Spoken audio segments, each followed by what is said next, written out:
বৃষ্টির মাঝে শিলাপাত হলে কেউ বাইরে বের হন না, নিরাপদ আশ্রয়ে চলে যান। তবে ব্যতিক্রম লক্ষ্য করা গেল সৌদি আরবে। প্রচণ্ড শিলাবৃষ্টি উপেক্ষা করে রাস্তায় উল্লাস করতে দেখা গেল। সৌদি আরবের আবহাওয়ার অবস্থা খারাপ। সোশ্যাল মিডিয়া চ্যানেলগুলো মঙ্গলবার সন্ধ্যায় বেশ কয়েকটি ভিডিও শেয়ার করেছে। এতে অস্বাভাবিক পরিস্থিতি ধারণ করা ফুটেজে দেখা যাচ্ছে বিভিন্ন এলাকায় ভারী বৃষ্টিপাত এবং শিলাবৃষ্টি হচ্ছে, যার মধ্যে রয়েছে তাইফ শহর, যেখানে বাসিন্দারা তাপমাত্রার উল্লেখযোগ্য হ্রাস লক্ষ্য করেছেন।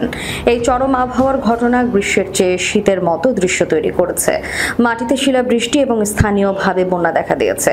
সৌদি আরবের জাতীয় আবহাওয়া কেন্দ্র সক্রিয়ভাবে পরিস্থিতি পর্যবেক্ষণ করছে।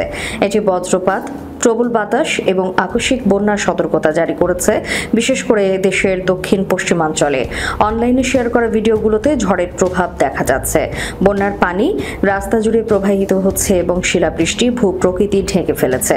এনসিএম বাসিন্দাদের সতর্কতা অবলম্বন করার আহ্বান জানিয়েছে, বিশেষ করে ভেজা রাস্তায় গাড়ি চালানোর সময় এবং আকস্মিক বন্যার ঝুঁকিপূর্ণ উপত্যকা এবং নিম্নভূমি থেকে দূরে থাকার জন্য।